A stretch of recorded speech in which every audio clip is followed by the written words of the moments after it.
Bueno, la idea era dar una clase, bueno, más bien hablar un poco del manejo del paciente anticoagulado y antiagregado en el periquirúrgico. Eh, Más que nada la idea salió de la pregunta cuándo hay que suspender los anticoagulantes, los antiagregantes en un paciente que va a entrar a cirugía. Eh, Así que bueno, vamos a tratar de no hacerlo muy extenso. La idea es hablar un poquito con un caso clínico, empezar a charlar, a ver más o menos qué conceptos tenemos. Después hablar brevemente de la fisiología, algunas pruebas de laboratorio que se utilizan para evaluar las pruebas de la población. Y después nos metemos de lleno con lo que son los antiagregantes y anticoagulantes y la interrupción en el perioperatorio.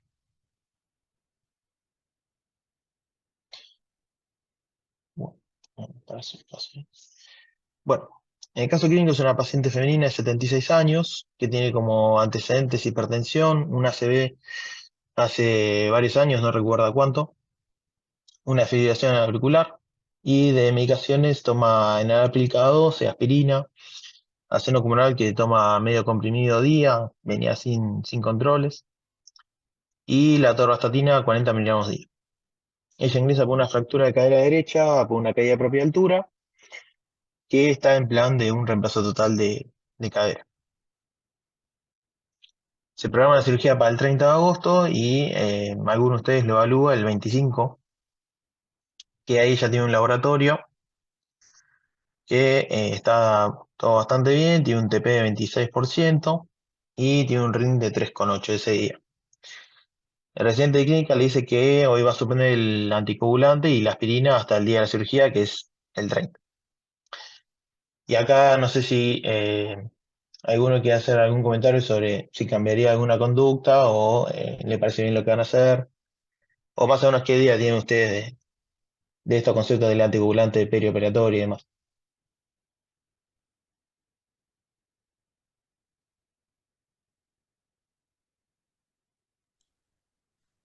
Chicos, ¿alguno quiere comentar? Nosotros lo que hacemos normalmente es suspender el anticoagulante y rotar a heparina, ¿sí?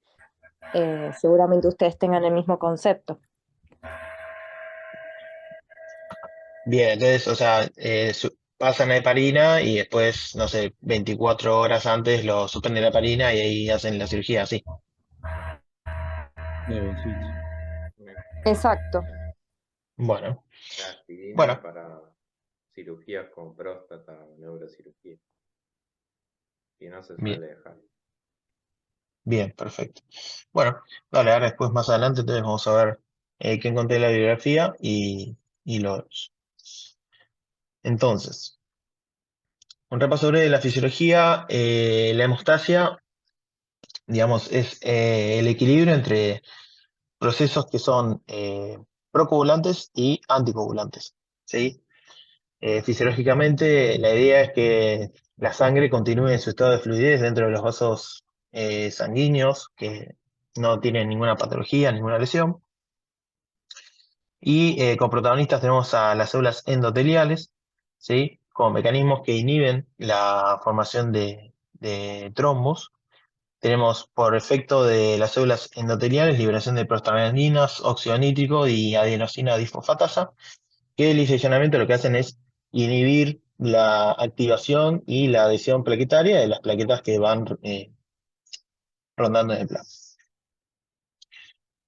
Otro proceso que se genera es la liberación de activador del plasminógeno de tipo tisular, que al activar el plasminógeno lo que se produce es fibrinólisis, ¿sí? Que va a terminar degradando la fibrina, que es un componente que estaría en el tapón hemostático.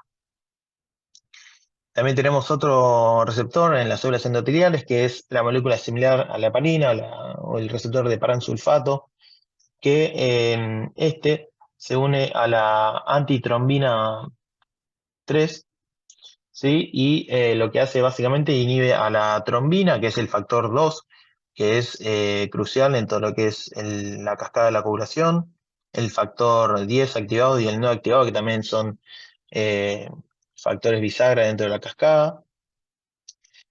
Y después también tenemos el receptor de la trombomodulina, que se une a la trombina. Lo que hace la trombina en realidad es activar la proteína C, ¿sí?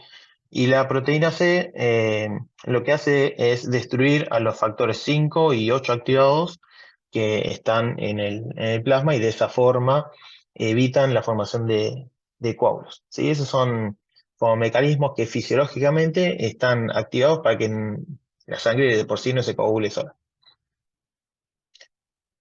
Y por otro lado tenemos también, bueno, todos mecanismos contrarreguladores o procoagulantes que se van a dar cuando el cuerpo lo amerita, ya hay una lesión muscular.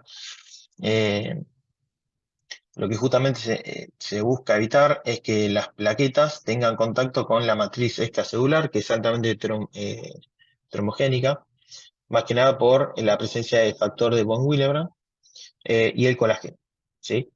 Entonces, bueno, ahora más adelante vamos a explicar cómo es el mecanismo que se produce cuando hay contacto entre las plaquetas con la matriz extracelular.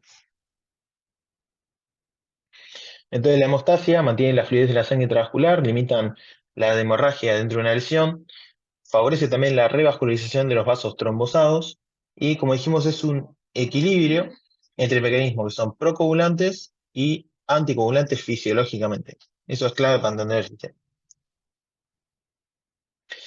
La hemostasia primaria, como protagonista, tiene el endotelio vascular y a las plaquetas.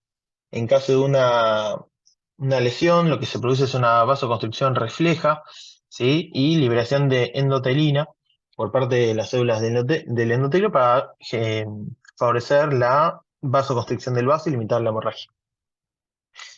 Y acá vemos que queda al desnudo la matriz extracelular, ¿sí? Con el colágeno.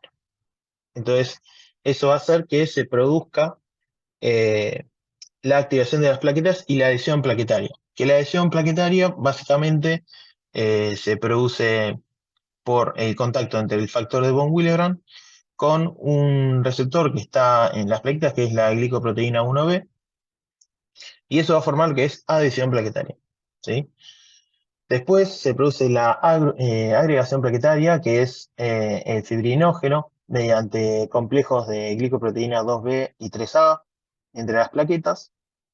¿Y por qué les comento todo esto? Porque la importancia de estos receptores y factores se pone en evidencia cuando hay deficiencia de cada uno de ellos, ¿sí? Cuando hay deficiencia del factor de von Willebrand, se da la enfermedad de von Willebrand, que dentro de todas es la más frecuente de estas tres, que son igualmente no muy frecuentes. Otra es la deficiencia de la glicoproteína 1B, que nos va a dar el síndrome de Bernard-Soulier. Y cuando hay una deficiencia de complejo de glicoproteína 2B y 3A, se va a dar la deficiencia de la trombastenia. Pero bueno, la hemostasia primaria entonces vienen las plaquetas viajando por el plasma, se activan, hay un cambio de forma en las plaquetas y se produce esto que ya hablamos, que es la unión con el factor de von Willebrand. Acá vemos que cambia la forma de las plaquetas y liberan todo lo que es ADP, tromboxano A2, que están contenidos en gránulos dentro de las plaquetas. Eso no lo comenté, pero las plaquetas tienen dos tipos de gránulos, ¿sí? Hay unos que son los cuerpos densos, que básicamente lo que tienen es ADP y tromboxano A2. Y hay otros tipos de gránulos que tienen el factor 5 y 8, ¿sí? Que esos son cruciales también para la anticoagulación. Entonces, bueno, todos estos factores que liberan la plaqueta, a su vez hace un reclutamiento de más plaquetas, se hace la agregación y se hace el tapón hemostático que termina siendo el tapón hemostático primario. ¿Bien? Ahora, todo esto, digamos, ocurre a la vez con lo que es la hemostasia secundaria, que es la vía intrínseca, la vía extrínseca, la vía común, que es lo que llamamos a la cascada de la coagulación, lo que ya son más los factores, ¿sí? Entonces, a la vez de que pasa todo esto que venimos hablando, se libera factor tisular al plasma, hay expresión de las plaquetas de complejo fosfolípidos y hay generación de trombina ya por la cascada de coagulación, que es el factor 2 activado, y eso produce la polimerización de la fibrina, ¿sí? Entonces la fibrina se va a ir pegando ahí al tapón hemostático primario y va a formar el tapón hemostático secundario. ¿Bien? En caso de que se produzca algún coágulo, trombo en una pared vascular que estaba sana, el cuerpo también tiene métodos de contrarregular todo esto, ¿sí? Que es un poco lo que hablábamos al principio. Tenemos la expresión por las células endoteliales del activador del plasminógeno que va a dar lugar a la fibrinolisis, entonces vamos a ir degradando la fibrina del coágulo. La trombomudina, que ya dijimos que es una trombina y bloquea la cascada de la coagulación. Y bueno, acá tenemos algunas células que pueden quedar tapadas en el coágulo. Entonces la trombina es el factor 2 activado, que es como uno de los pasos finales de la cascada de la coagulación y lleva a cabo el paso más importante de la cascada de la coagulación, que es esto: pasar de fibrinógeno a fibrina, que es fibrina activa y va a ser lo que va a componer el tapón hemostático secundario. También activa más plaquetas y los cofactores 5 y 8. Activa el factor 11 y la vía intrínseca de la coagulación. Y también estimula el factor antitermina 3 y proteína C. Bien. Bueno, nada, este es un cuadro de básicamente la cascada de la coagulación con su componente de la vía intrínseca y extrínseca.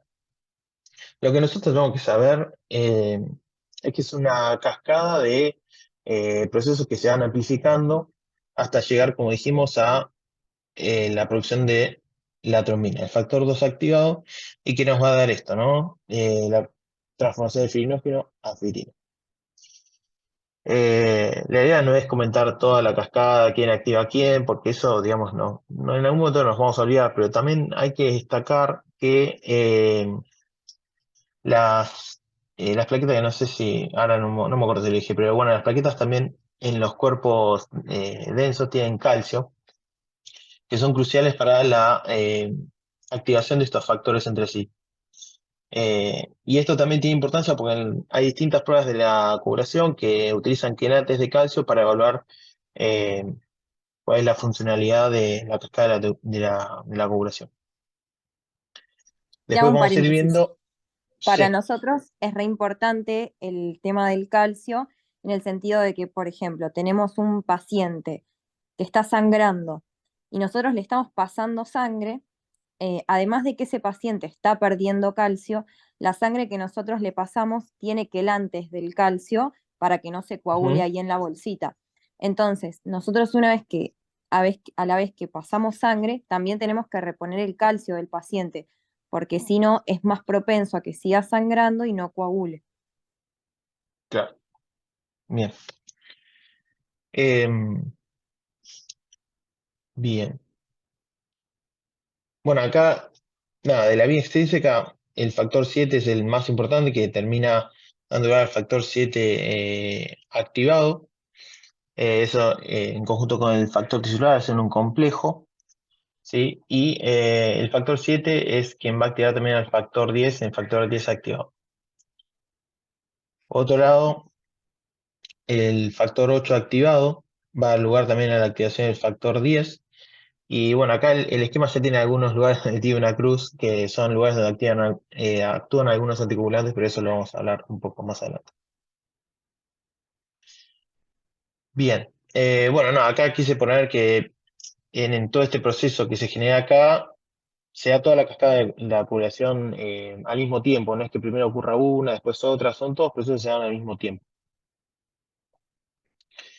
Las pruebas de laboratorio tenemos el CAPTT, o lo que es el tiempo de tromboplastina activada o parcial activada, que valora la integridad más que nada de la vía intrínseca y la vía común, ¿sí? Que bueno, va a llevar involucrado todos los factores que están dentro de esta vía y siempre el fibrinógeno. Lo que se hace es juntar el plasma con complejos de fosfolípidos, calcio y activadores de la vía intrínseca, y siempre lo que hacen estas pruebas de colección es estimar en segundos cuánto tarda en formarse el coágulo. Obviamente el KPTT es muy sensible a los anticoagulantes de heparina. Después también tenemos el tiempo de protombina o el tiempo de Quick, que valora más que nada la vía extrínseca y también la vía común. Eh, por lo tanto, también va a valorar más que nada los factores dependientes de la vitamina K, el factor 10, 9, perdón, 10, 7, 5 y 2, estos no son los dependientes de vitamina K.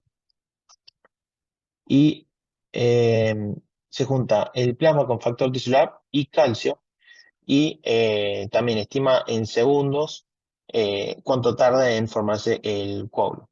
Estos son más que nada útiles para el seguimiento de anticoagulantes warfarin.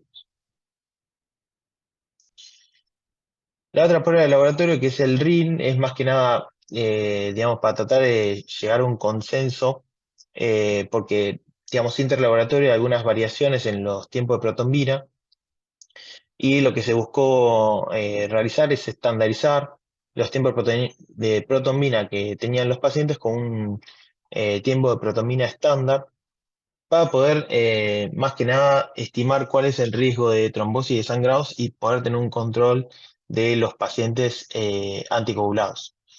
Los valores, digamos, son estandarizados, y a un RIN de un valor más alto hay mayor riesgo de sangrados, y un RIN disminuido, mayor riesgo de trombosis.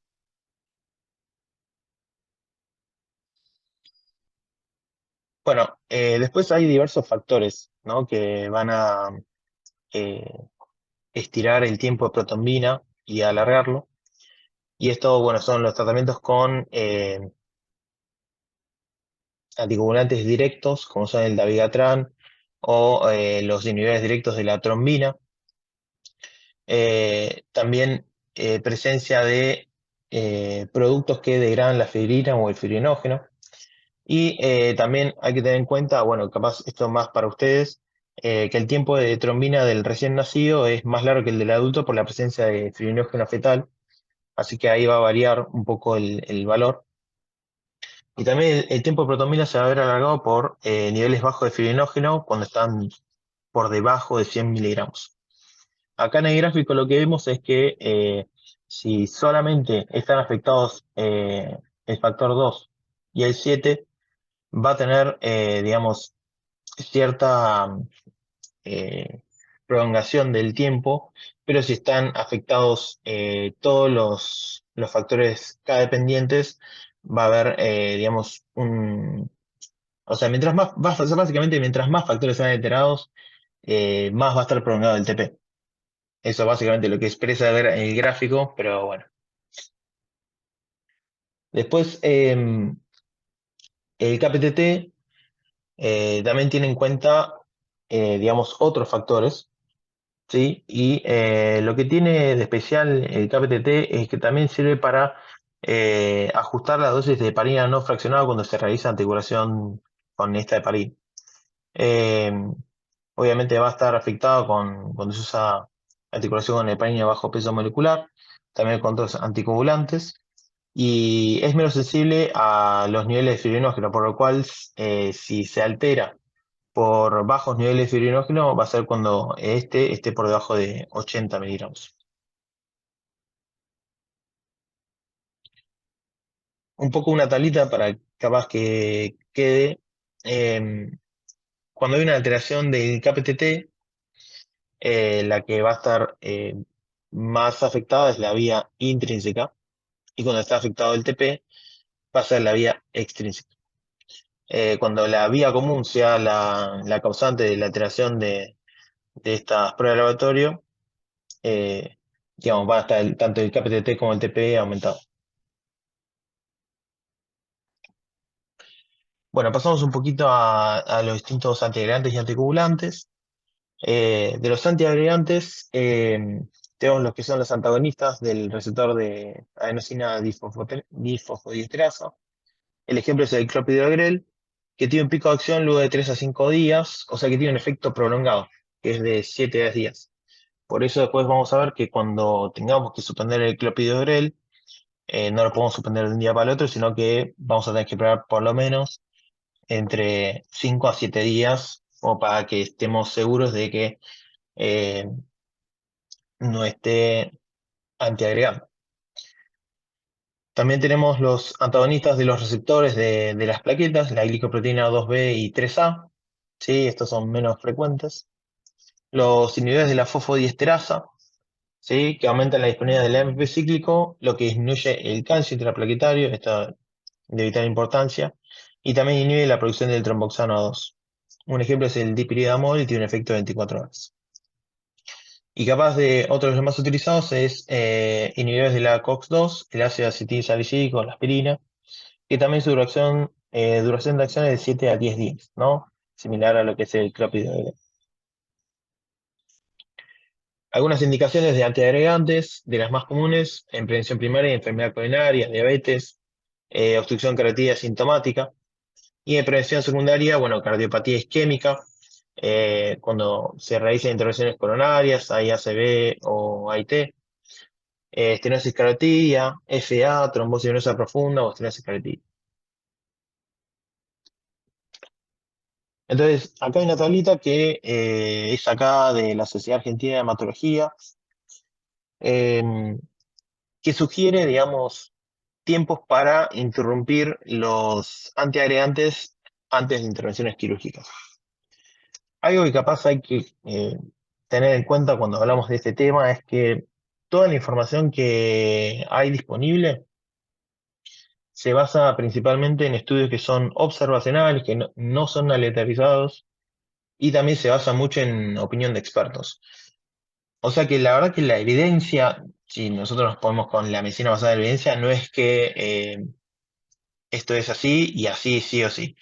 Esto hay que tomarlo como que son guías, pero siempre hay que tener juicio clínico y individualizar en cada caso de los pacientes que vayamos a suspender una medicación. En el caso de la aspirina, el tiempo de interrupción recomendado ante un procedimiento invasivo es de por lo menos 3 días, pero claro, ahí también por ahí dijeron que en algunos casos capaz que no la suspenden. Hay que tener en cuenta que esto es cuando se está recibiendo una dosis de aproximadamente 100 miligramos día de aspirina y también en bajo riesgo hemorrágico del procedimiento, porque acá es el otro tema, ¿no? Nosotros tenemos un paciente con distintas comorbilidades y también tenemos una intervención que distintas intervenciones van a tener distintos riesgos hemorrágicos y por tanto no es que para todos los pacientes es 3 días antes o para todos los pacientes 7 días antes, no es tan Por ahí simple. los chicos a lo que se refieren de que no las suspendemos, viste que nosotros hacemos muchas anestesias raquídeas. Sí, Viste que necesitábamos tener un buen TP, todo para que no haya riesgo de tener un hematoma intradural en exacto. el paciente.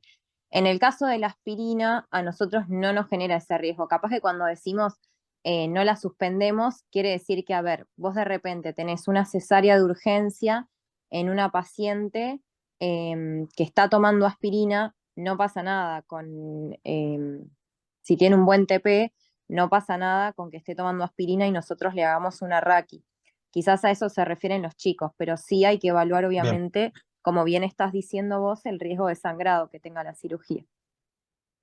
bien, perfecto.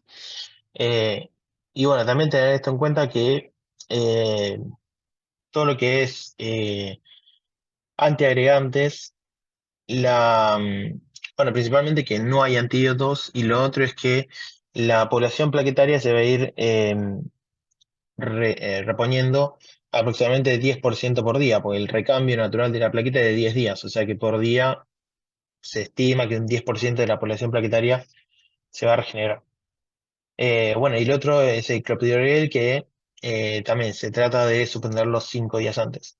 Y también, aparte está bueno lo que me contás, pero hay pacientes que capaz no solo toman aspirina, tienen doble antiagregación, entonces capaz que tienen capaz una carga más antiagregante. Pero bueno, es como digo, ¿viste? Tiene que ser individualizado en cada paciente. Y por supuesto que si viene tomando aspirina 100 miligramos día y es una cesárea de urgencia, claro que no tiene Perfecto, importancia. perfecto. Bueno, y esto es un poco también lo que comentaba, el riesgo de sangrado, digamos, hay factores que dependen del paciente y también según los procedimientos. digamos, del paciente, obviamente si está anticoagulado o doble antiagregado. El sexo femenino capaz va a tener está descrito que tiene mayor riesgo de sangrado. Bueno, la edad avanzada, el bajo peso, falla renal o hepática o consumo crónico de AINES y corticoides. Después, procedimiento de bajo riesgo son la exodoncia simple, que está descrito que son menos de 3 piezas dentarias. Las vedas, la BCC sin biopsia.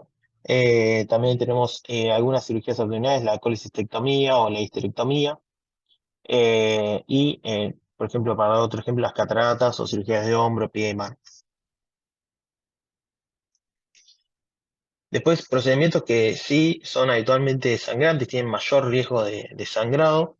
Tenemos obviamente las cirugías vasculares, las que son cardiovasculares con bomba extracorpórea, las endarterectomías, las que son urogenitales, también cirugías que son mayores con mucho tejido expuesto o hay desplegamiento extenso de gran superficie.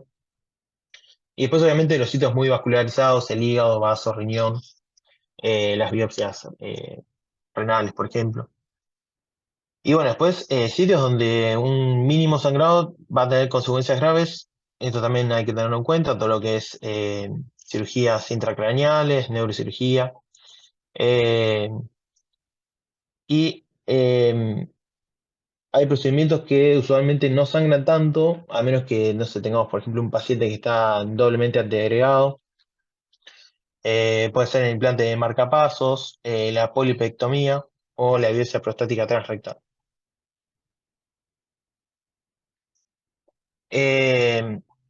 Bueno, acá lo que me decías, viste, yo encontré que la bibliografía, cuando hay doble antiagregación, decía esto que vos me decís, que si bien la incidencia del hematoma espinal o epidural es bajo, las consecuencias pueden ser graves, y recomendaba que en la emergencia considerar otras alternativas, anestesia en general, bloqueo periférico, pero bueno, ya te digo, no es lo mismo tener un paciente doblemente antiagregado que un paciente que toma 100 miligramos de aspirina a día. Claro, sí. Eso no, que no es lo mismo, por eso hay que individualizar todos los pacientes. Eh, Después, en los pacientes que tienen prevención primaria, se recomienda la supresión de clopidogrel 5 o 7 días antes. Lo que hablábamos de la repoblación plaquetaria. Y en general, esto que se puede mantener la aspirina, salvo intervenciones que sean de muy alto riesgo hemorrágico, donde se puede suspender 3 días antes por lo menos. Después, en situaciones de emergencia, nada, en caso de riesgo vital, obviamente no hay que demorar el procedimiento y en la bibliografía actual no hay antídotos de los antiagregantes. Hay algunos estudios que se están realizando con la desmopresina, pero bueno, todavía no hay una evidencia fuerte.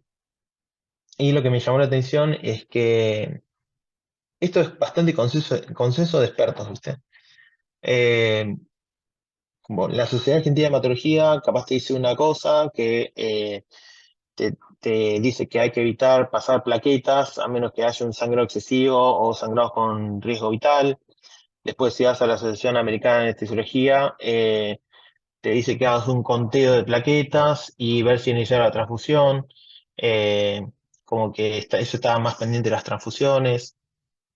Eh, y después, no sé, la Asociación de Anestesia de España te recomienda mantener siempre arriba de 75.000 plaquetas, digamos, como que cada uno te va recomendando distintas cosas. No es que están totalmente de acuerdo todas las guías internacionales. Pero bueno, por eso es que es un tema que primero tiene que ser individualizado a cada paciente y segundo, es consenso de expertos en su mayoría. Después de los anticoagulantes tenemos los antagonistas de la vitamina K, que son la warfarina y la cenocumarol. Nivel la síntesis de los 4 factores 2, 7, 9 y 10.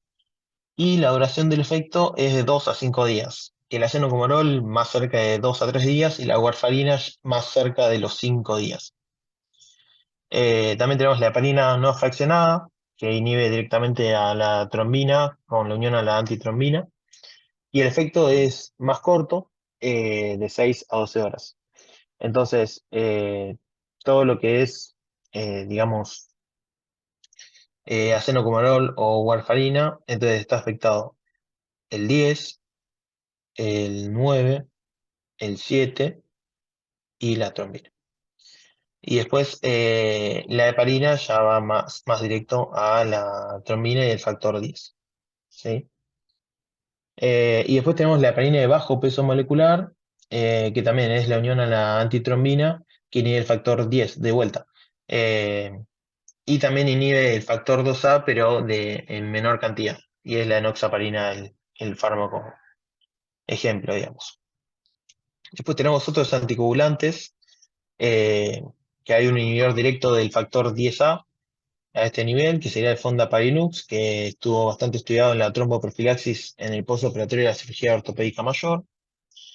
Y también tenemos los anticoagulantes, que antes eran los anticoagulantes nuevos, son los anticoagulantes directos de la trombina, que ejemplos de estos son el apixaban, el rivaroxaban y el dabigatran. Bueno, entonces, ya yendo un poquito a la interrupción del anticoagulante prequirúrgico, esto es sacado de la Sociedad Argentina de Hematología. Hablando de los dicumarínicos, lo que es warfarina y acenocumarol, bueno, te dicen un estimado que según el tiempo de acción, como recién decía, y acá ya empieza lo que decía, ¿no? Que depende el paciente, el riesgo de trombosis y el riesgo de sangrado. Capaz que el consulto que nos tenemos que llevar de esto es que siempre hay que ver el paciente, los factores de riesgo que tiene y cuál es tanto el riesgo trombótico como el riesgo de sangrado. Y eso nos va a dictaminar qué conductas podemos tomar. Si, por ejemplo, es un paciente que tiene un riesgo estimado de trombosis que es bajo, hay algunas, bueno, esto de terapia puente que ahora voy a decir que en estos casos no aplica. Pero si nosotros le vamos a suspender el anticoagulante a un paciente que tiene un riesgo moderado o alto de trombosis, entonces podemos pensar en hacer una terapia puente, que es más o menos parecido a lo que comentaron al principio de la clase, que es esto de rotar directamente el anticoagulante vía oral a la enoxaparina, por ejemplo, que sabemos que tiene un periodo más corto de acción, entonces lo podemos suspender el día anterior.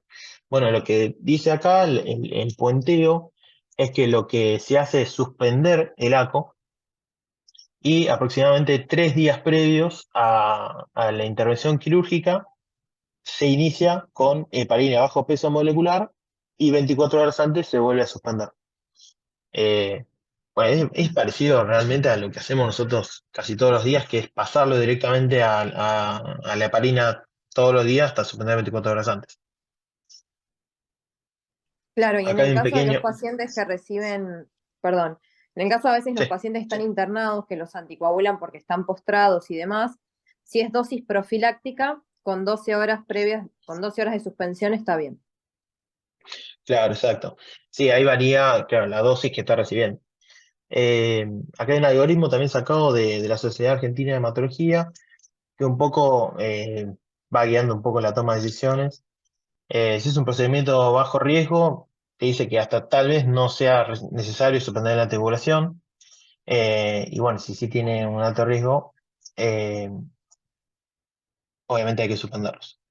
Después, según el riesgo trombótico, como recién decíamos, si es alto, se puede sugerir un puenteo, que igual en otra fuente de bibliografía después leí que en la mayoría de los casos no se recomienda. Eh, y después habla un poco de el reinicio del anticoagulante. Si tiene un riesgo de sangrado que es bajo, podemos iniciar al siguiente día la anticoagulación y si es alto, se puede iniciar el anticoagulante oral, que sabemos que su efecto no es inmediato, el día siguiente de la operación, y la heparina, que sabemos que tiene un efecto más inmediato, pasados los 2 o 3 días después de la intervención. Bueno, acá un pequeño resumen que esto, lo que dijimos, tromboprofilaxis 12 horas antes, cuando está anticoagulado realmente, con enoxa 1 mg/kg, sí, 24 horas antes hay que suspenderlo.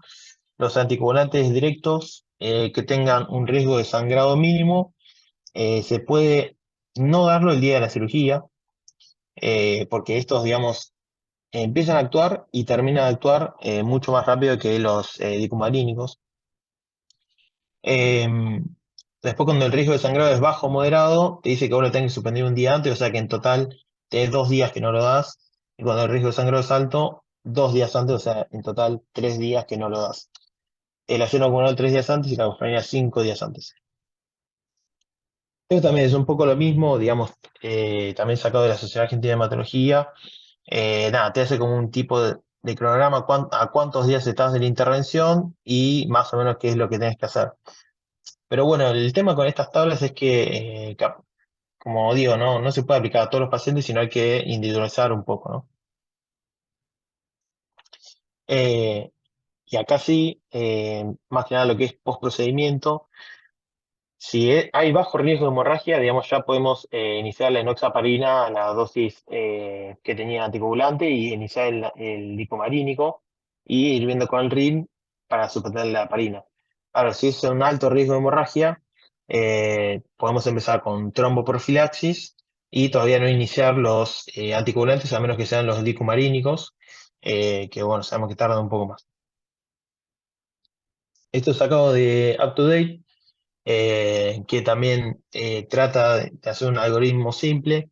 El paciente que está anticoagulado, que requiere cirugía, qué tipo de anticoagulante está recibiendo, si es uno directo, hay que ver cuál es el riesgo de sangrado.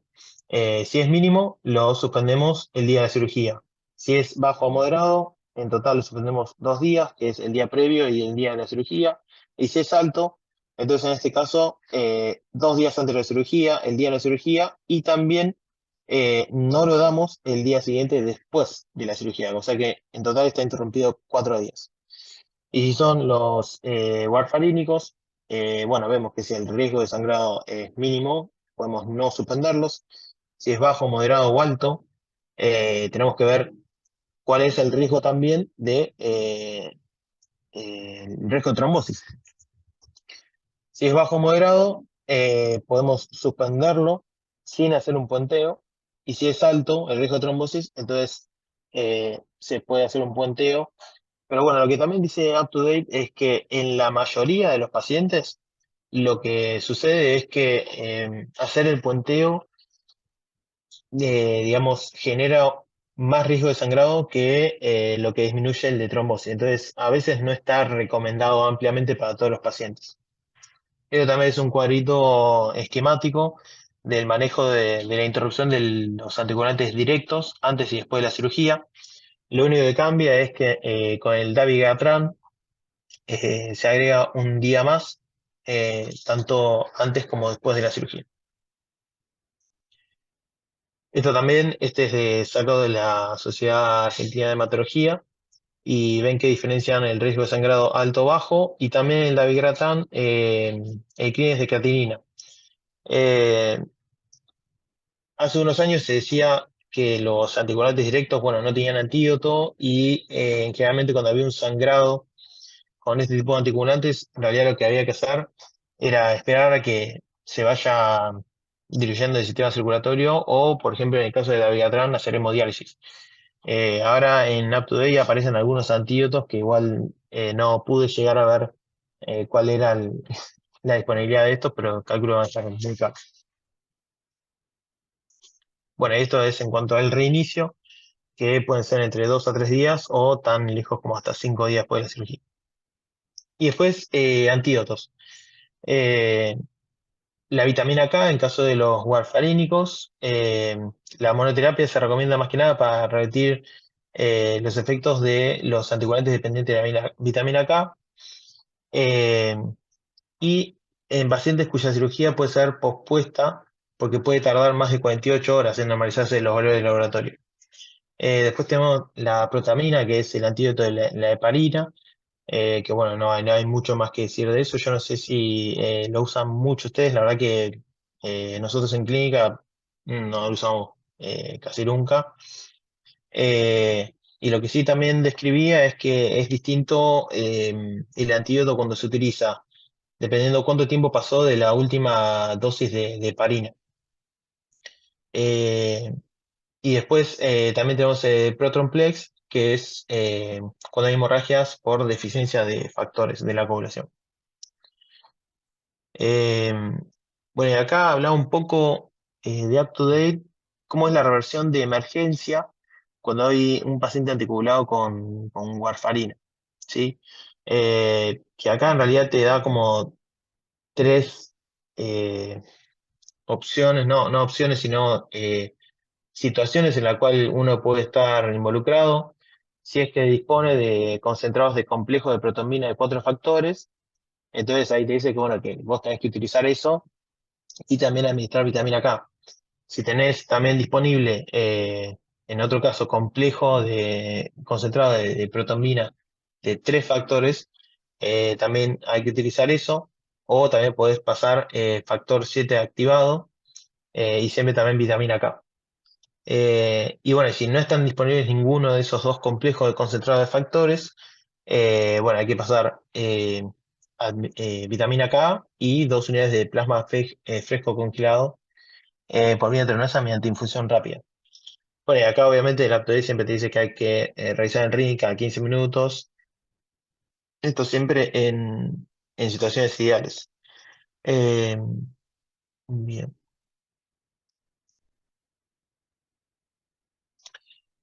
Y acá lo que decía que hace unos años yo, cuando me lo dieron en la facultad, los anticoagulantes modernos, directos, o como le llamaban, eh, se decía que no tenían antídoto. Y hoy en día hay alguna opción más que no solo la hemodiálisis. Por ejemplo, en el dabigatran tenemos el idarucizumab, sí, parecen biológicos, pero bueno, la verdad que la disponibilidad no la llegué a revisar en qué lugares está disponible, pero sí lo que te dice es que siempre que tengas que usar uno de estos agentes de reversión, primero que te va a llevar a un riesgo de trombosis que también puede ser potencialmente mortal. Obviamente aconseja que sea utilizado por un especialista, que no sé cuántos especialistas puede haber de estos fármacos, y generalmente son dosis únicas. Eh, pero bueno, también estos son todos antídotos que se filtran por vía renal. Bueno, entonces del caso clínico que habíamos presentado hoy, bueno, obviamente vamos a tener el anticoagulante por el RIN, que está pasado, o sea que en ninguna situación íbamos a dejar el anticoagulante bioral. Se podría haber planteado hacer el puenteo, digamos, estamos a 25, la cirugía es el 30, podríamos haberlo dejado sin anticoagulación, más que nada por el hecho que tiene un RIN de 3,8. Lo podríamos haber dejado tal vez 2 días sin anticoagulación tampoco de Noxa y 3 días antes ponerle la Noxa y suspenderla 24 horas. Pero bueno, esto es más o menos parecido a lo que nosotros y ustedes también hacemos todos los días. Pero bueno, ya que hay que ver siempre cada paciente, riesgo de sangrado y riesgo de trombosis. Justo en esta paciente es una paciente femenina con una FA que tuvo una fractura de cadera y se va a hacer un repaso total de cadera, que es una cirugía que tiene alto riesgo de sangrado y también alto riesgo de trombosis posterior, o sea que justo es un caso en el cual el puenteo se podría utilizar como opción eh, Es y que, se puede... perdón, yo creo que esta paciente sí o sí tendría que utilizar el puenteo, pero más allá, sacando de lado lo que está pasado de RIN, eso después es lo que vos decías antes, individualizarlo en cada caso. De última, suspenderle el oral, esperar a que entre en rango de anticoagulación, entre que esté entre dos, que era, no me acuerdo, entre 2,5 y 2,5 y cuál era, no me acuerdo el rango de anticoagulación que mantenían a las FA. Eh, bueno, no importa, meterle un 2,5, rango y una vez que mete en 2, rango, 2 y 3. empezar entre 2 y 3 creo que era el ritmo de Sí, rango. 2 y 3. Eh, empezar con la Noxa, pero el puente se lo haría sí o sí, porque esta paciente vos le suspendés el oral y al rato te hace otro ACV, si te pasaste de rango para abajo, o sea, controlar el ring bien de cerca y una vez que lo metes en rango, empezar con la Noxa. Pero Más sí que se lo nada haría. también pues una paciente que está postrada, fractura de Claro, cadera. postrada, con antecedentes de ACV y FA. Totalmente. Perfecto. Eh, Bueno, y después obviamente nada, enoxaparina hasta que tengan el RIN ok con el anticoagulante oral. Bueno, y como conclusión, algunas cosas, nada, que nos llevamos esto de que el enfoque basado en estos estudios son observacionales, no son aleatorizados, y la mayoría es opinión de expertos. Hay varios estudios que se están realizando hoy en día que seguramente van a aportar evidencia un poco más fuerte. Siempre, tanto de estas bibliografías de la Sociedad Argentina de Hematología, de la anestesiología y demás, hay que usarlo como guías clínicas. Es como dicen ustedes, no es que lo dice la guía, hay que hacerlo así, no. A ver, el paciente es tal. Me parece que para mí y con mi juicio clínico hay que hacerlo de esta manera, sería lo más beneficioso. Y eso creo que es lo que sí o sí tenemos que entender, no tomar como que esto es un ABC, sino que nosotros siempre tenemos que usar el juicio clínico y no hacer exactamente lo que dice la guía. Y obviamente siempre equilibrio entre riesgo trombótico y riesgo sangrado. Eso va a diferir en todos los pacientes. Otra cosa que capaz no mencioné es que en los pacientes que tienen eventos como ACV, TBP de menos de 3 meses de evolución, siempre que no sea una cirugía de urgencia, lo ideal es postergar la cirugía, porque sí está demostrado que el riesgo de trombosis cuando suspendemos los anticoagulantes en ese momento sí es mucho mayor. Así que si podemos posponer la cirugía sería lo ideal. Bueno, esto de tomar la decisión de forma individualizada. Y los agentes para reversión siempre reservarlos para hemorragias graves que realmente pongan en riesgo la vida y no cualquier hemorragia cualquiera. Bueno, esto un poco la bibliografía y no mucho más. Bueno, muchas gracias, Ese, por la clase. La verdad que estuvo muy linda, me re gustó y muy enfocada a lo nuestro, que a veces es difícil para eh, médicos de otras especialidades enfocarla por ahí a lo que hacemos nosotros, pero la verdad estuvo muy buena. Ezequiel, perdón, yo me Sí. conecté hace un ratito que salí a trabajar, pero creo que la clase que diste les va a servir mucho a ustedes porque son los que mandan el paciente a quirófano, a hacer la toalé, la amputación, y son muchos pacientes que están anticoagulados.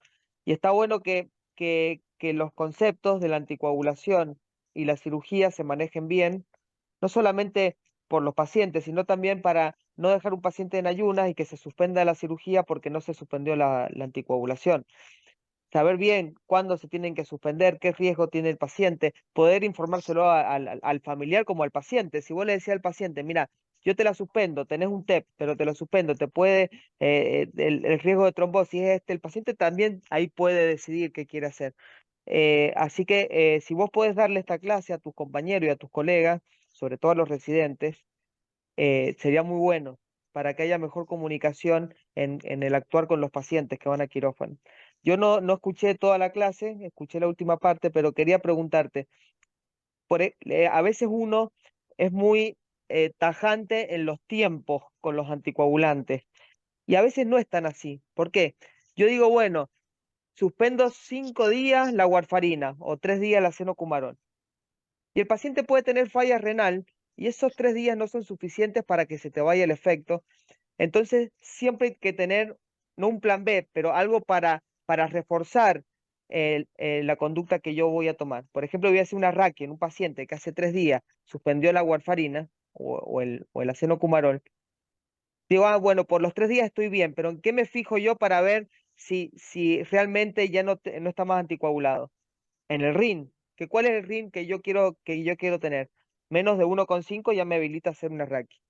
Lo que decía Joel también, depende porque está anticoagulado, es los rangos que yo quiero. Si tiene una válvula mecánica, generalmente lo que yo quiero tenerlo es entre 3 y 4, ¿sí? Si es una FA, capaz que entre 2 y 3 está bien. Después, si yo tengo enoxaparina, ¿con qué yo puedo medir la actividad de la enoxaparina? Porque la enoxaparina en un paciente que tiene falla renal también se puede prolongar mucho en el tiempo. Y si yo se la suspendí 24 horas, quizás no me debería quedar tan tranquilo y empieza a sangrar en la cirugía. ¿Con qué mido la actividad de la enoxaparina? ¿Alguien sabe? Lo que a mí me certifica que el paciente no está más anticoagulado. Con el anti-10A. Entonces ahí, no sé si en el hospital, pero muchas clínicas miden el anti-10A y dicen está en rango, no está en rango. Después, ¿con qué mido la actividad de la heparina?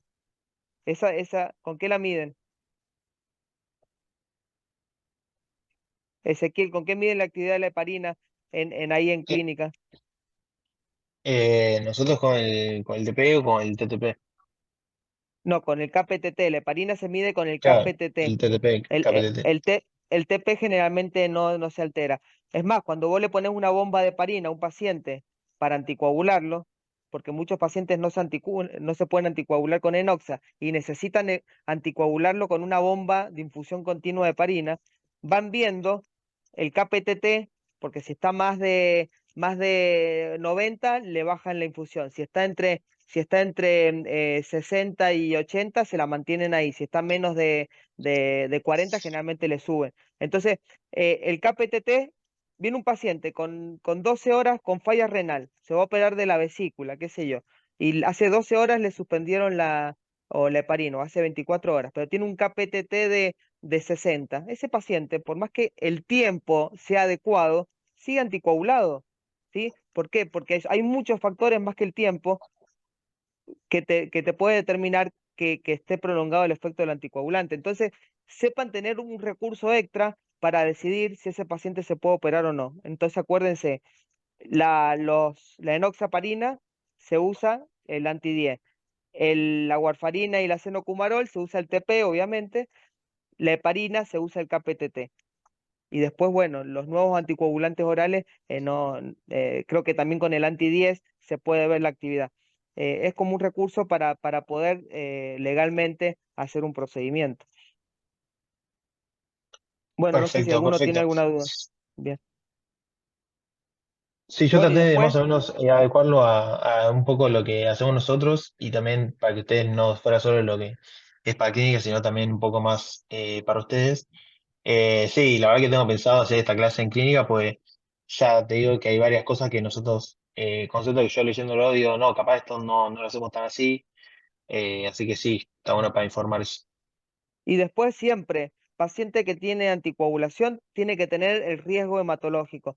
Es el hematólogo el que se tiene que hacer responsable porque por eso estudió, por eso es especialista y tiene que poner el riesgo, suspendo la anticoagulación. ¿Por qué? Porque después obviamente viene con el ACV y ¿quién se hace cargo? Nosotros para Totalmente. hacer el procedimiento. Entonces, siempre con riesgo hematológico, no importa si está anticoagulado por lo que sea, que el Bien, hematólogo, que es el que lo sigue, que sabe qué tan lábil es el paciente para hacer coágulos o para sangrar, que ponga el sello. Y después lo que yo les recomiendo, porque hay veces que vienen pacientes con TEP que se tienen que operar. Hay pacientes que tienen TEP crónicos, por ejemplo, Tevez no tiene un TEP, que es un médico de sí, planta. Bueno, se sí, sí, tiene que operar la vesícula, viene con un TEP, está anticoagulado. ¿Quién le suspende la anticoagulación al paciente con el TEP? ¿Qué haría yo? claro, Yo qué haría, le pondría un anticoagulante que se pueda suspender lo más próximo a la cirugía posible. ¿Qué anticoagulante le pondría yo? Heparina sódica. ¿Por qué? Porque yo se lo suspendo 4 horas antes de la cirugía, quizás, o 6 horas, y no hay sí, problema, porque la vida media es mucho más corta, y no se lo tengo que suspender 24 horas antes como la enoxaparina, y en esas 24 horas cruzar los no, dedos, puede pasar de todo.